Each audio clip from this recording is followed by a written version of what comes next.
Welcome back to Beijing and our conversation with the President of the United States.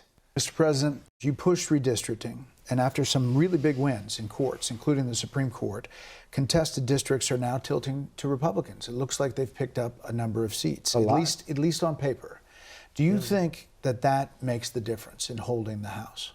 Well, it helps. I mean, I don't know the difference. I think a bigger difference would be if I win quickly as opposed to after. But again, I'm not going to let the election determine what's going to happen with respect to Iran, because they cannot have a nuclear weapon. Okay. But a bigger difference would be if that price went down. Look, prices are down, but the energy caused it to go up. And I said to my people, I hate to do this to you, but I'm going to screw up your numbers for a little while because we have to stop the nuclear weapon stuff with Iran, because they're nuts. They're sick people. Even if they weren't sick, you wouldn't want it to happen, but they're crazy. We're going to take a little curve. We're going to diverge down the pike, and we're going to hit them, and we're going to stop them. And essentially, we have really put them on hold. We'll do it as quickly as we can. I call it a little pain. Look, I agree. The oil goes up, but it's going to come down lower than it was. It'll be down lower than it was. Now, speed. I hate to talk about speed. I understand. Because I don't like putting pressure on all of the people. I want to do the job right. If it takes an extra 4 weeks, but think of it. We're in Vietnam for 19 years. I'm here. I'm doing this for two and a half months. There are people on one side that say, well, let's go again. Let's finish the job. Let's keep going. I have two sides. People on the other side say, let's get out. And all good people. November, which is coming. The approval's upside down. I think you're not on the ballot, but do you think that this war and this moment is going to affect your ability to hold the House and Senate? So yesterday they had 18 elections. I won all 18. Everybody I endorsed won. 2 weeks ago, in a very big event, Indiana had like 8 people that had never lost an election. Some were in for 25 years. They had a 40-point lead. But they didn't want to they didn't want to give some additional people in Congress, very simple. Redistricting. And I said, you know what? If they don't want to redistrict, they're not for us. And I ran candidates that nobody ever heard of, but good people. And everyone won, other than one because 2 or 3 people ran. Actually, it was very smart. But I won every one of them. CNN did a poll recently that said I'm 100% approval in the Republican Party with MAGA, which is most of the Republican Party. So I think it's almost all of it now, actually. I'm at 100%. And Harry, whatever his name is, Enden. Nice guy, Harry Enden, was jumping up and down. But you think you're going to win the midterms? I don't know. I can't tell you because a couple of factors. They got to pass the Save America Act. I really believe that's important because the Democrats cheat. This will keep them from cheating. It'll make it much harder for them to cheat. Without cheating, they can't win. They say because they have votes. things like open borders where criminals can pour into your country, men playing in women's sports so ridiculous. These are 98% issues. You know, the fake news says, oh, these are 80-20. They're not 80-20. Transgender mutilation of your child. These are the things that they support. So the one negative, and nobody can explain it, every president, Republican or Democrat, who wins the election, even if you win by a lot. I won in a landslide. I won every swing state. Even if you win a lot, and even if you do a good job, and everyone says, look, we have the highest stock market price ever, all of the things that I went over before, right. We have the best employment in the history of our country. But even if you have a good president who's done a good job, they always lose the midterms. On Cuba, you said Cuba is hurting and ready to make a deal. The CIA director was there Thursday. China's been active there. They've had a deal with Cuba about renewable energy project. They're not there anymore. 92 solar farms. Well, they're not there anymore. So is Cuba going to turn to us and make a deal? I think so. I mean, look, I've been hearing about Cuba since I'm a little boy.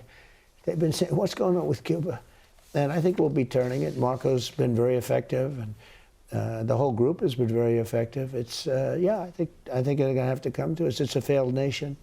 It's a totally failed nation. And they're taking the aid now. Yeah, they're taking the aid. They want aid. They need help. They need help. I think about all those Cubans. 94% voted for me. The ones that were thrown out, families were killed. Exiled. Very violent, and they're living in our country right now. And I have never seen people happier than them. They said, this is what we voted for. I think about those people. Maybe I think about them first, but I think about the people in Cuba. And, you know, the people living here, they want to go back and they want to invest in Cuba. They want to bring Cuba back, et cetera, et cetera. It's a good thing. We're going to give them that option. Let me end with this. Back here in China, any talk about human rights? There was some hope that you were going to get Jimmy Lai on the plane to Air Force One. I talked about it. I talked about it at length. I talked about Jimmy Lai, and I talked about two other people that... The pastors, the religious folks. I talked about the pastor. How was it received? You know, I have gotten hundreds of people out of different situations. Pastor Brunson was a big deal. You remember Pastor Brunson? He was in Turkey. Mm-hmm. 35-year term. I got him out. I called President Erdogan and got him out. I've gotten hundreds of people out. This pastor. And by the way, I don't pay a lot of money. I don't pay any money like Biden, where they give $6 billion all the time to get people out.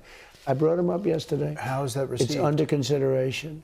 I will say that I brought up Jimmy Lai, and I would say the response to that was not positive.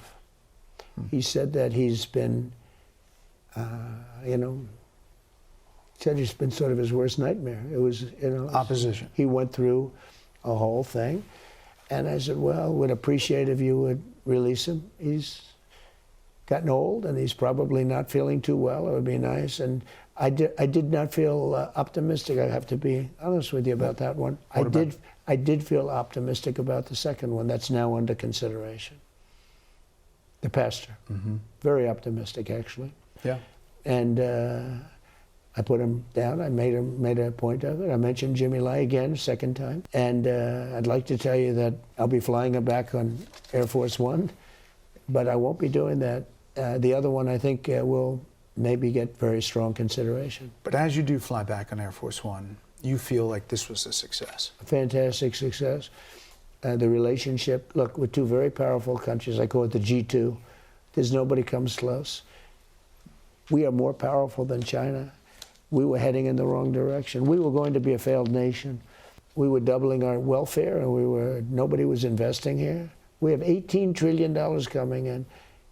I mean, I was congratulated by President Xi in front of both groups for, he said, I've never seen anything like it. I like him, he likes me. That's a good thing. You know, you have two very powerful nuclear nations, and having good relations at the top is very important. We've known each other for 11 years now. You know, we've been dealing with each other for a long time. And you'll have him to the White House in September. He's going to be coming in September or November, I don't know, sometime, but I think they've set a date, September 24th, something like that, and it'll be an honor. We're going to do a fantastic job, just like they did here. People that study this said there has never been a celebration like they had over the last 2 years in China with a foreign leader coming in. There's never been anything like it. He went all out, from the children to the military. What a beautiful group of military that was. But there's never been, and last night's event was incredible, actually. Well, Mr. President, we appreciate the time. Thank you. Thank you very much. Thank you very much. Be sure to like and subscribe for all the Fox News latest on YouTube, and catch full shows streaming now on Fox One.